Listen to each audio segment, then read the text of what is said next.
inga ia le upu le whapea ko lele o le popole o le loto. Na e te maua le o ane fulu whawha i mua.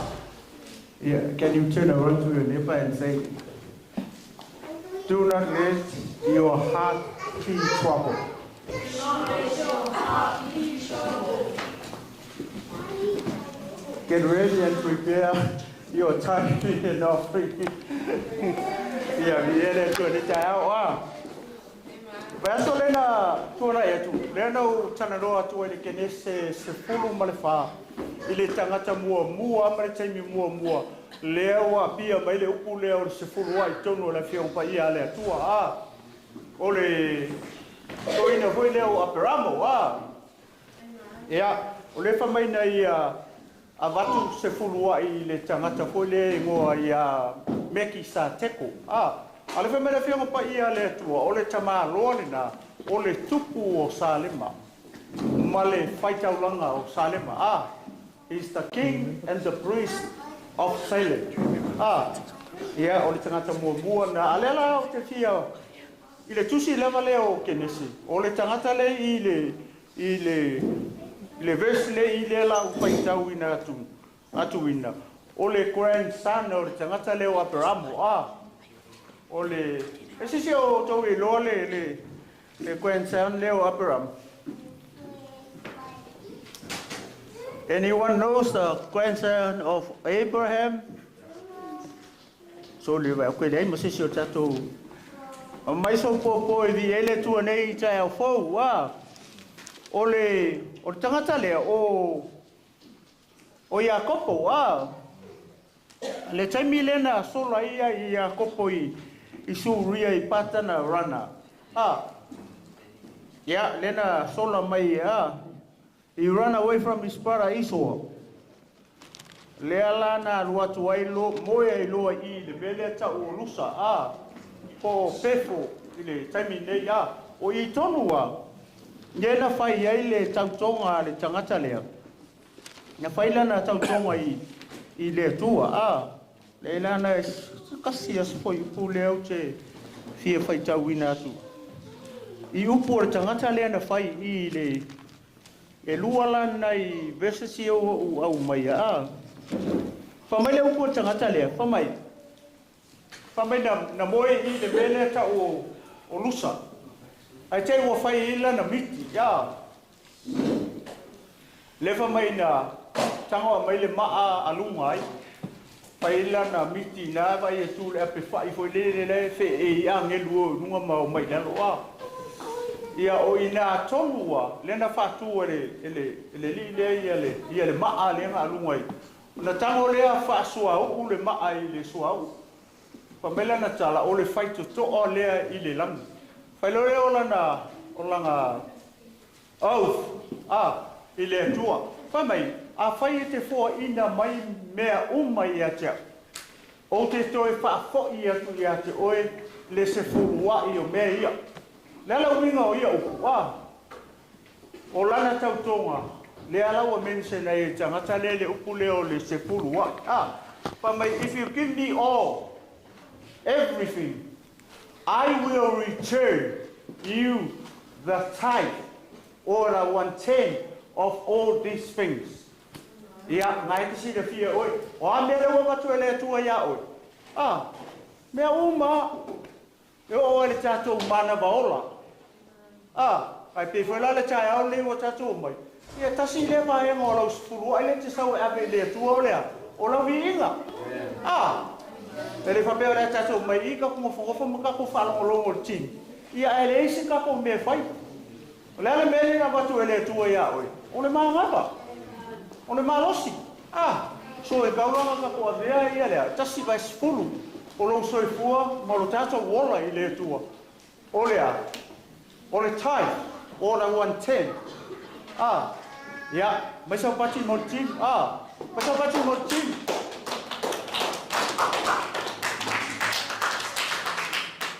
practice makes perfect mai sa pati motin via le tua ai au te ma ko I pese lunga Vi ai le tua, se o fai tau ina tu la le si mau lea, foi lea. I tangata mua na fai ale mea ka o le giving. Ki kilo le giving lea. It's a type of tithe. Te mo mai lai le kenese fa. Le lau fai tau atua i le fa Samoa. A yesi si e isanga kusifa peutania. Ia no mana ia foi lea fai tau i le o le taulanga le a kaino ma pelu nga fai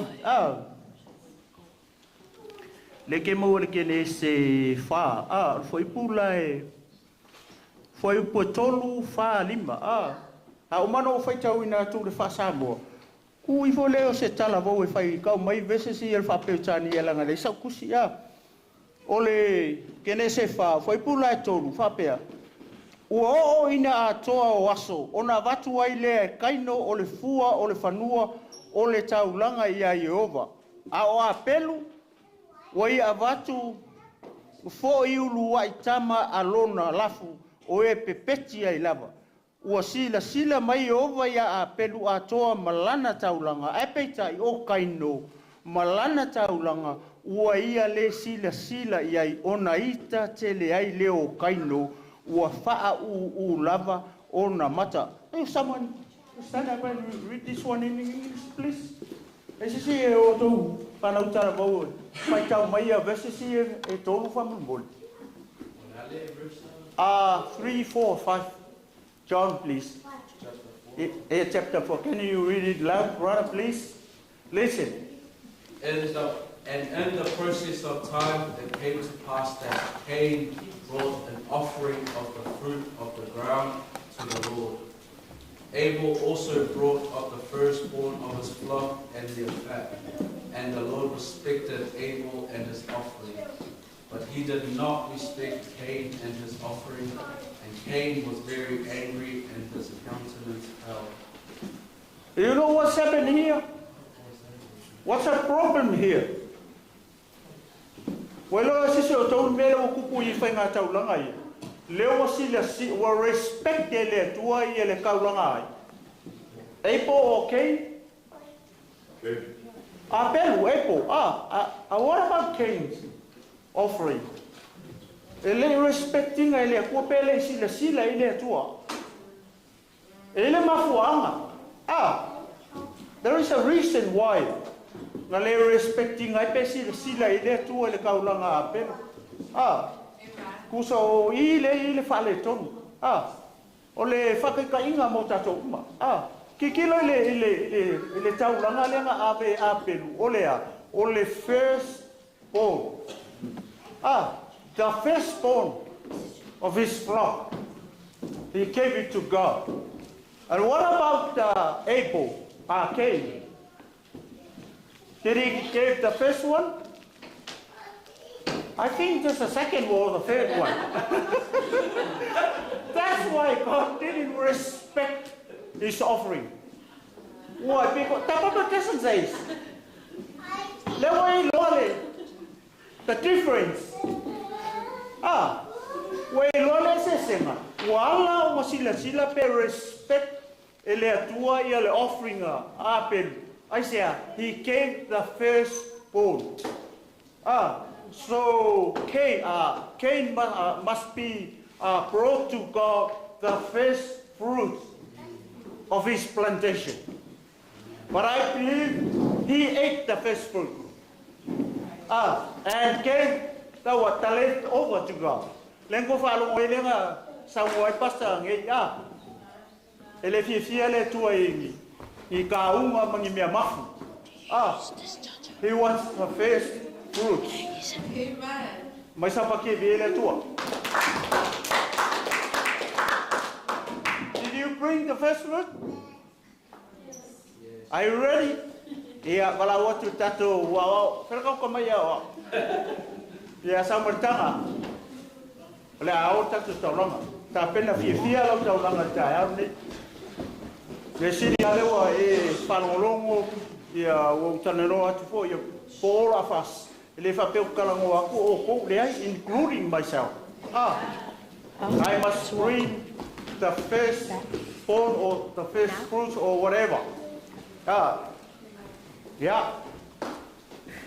Tahu magai ya tatu tulai. Musu mereka ko pese masangi. Ave uma tatu tulai male pamole male falolo ya sau fifia. Sau fifia melau tau langa melau suru ai de tu ni tai. Mereka kan lelo wale. Ya ave uma ya Yesu. Oi shalom. Ave uma ya Yesu. Ave uma ya Yesu.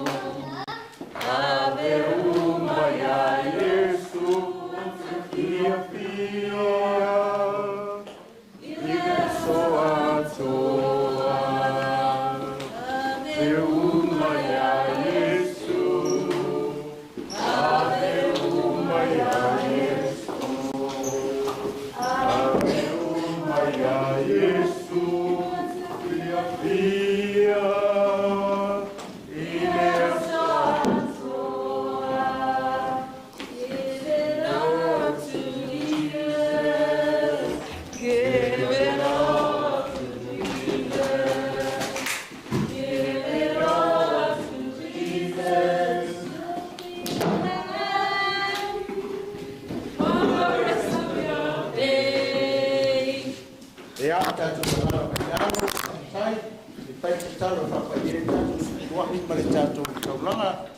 Ya, yo vai tuor matou tama. Wa matutu wai mala ona yo luma ne taiao ma uina foi le tanga sala foi e le spurua i matau lama lotu malia lo nu mala we kalisia le taiao ne tama le tatalo se e famanuia i le fanau famanuia la we kalisia famanuia i la to umana tu ola to lima tono le tanga malafo spurua o mea nai whatonu ia te mātou te au mai i lo whale. Le taulanga o le loto mani te mā, ia se e whapaia nei mea uma.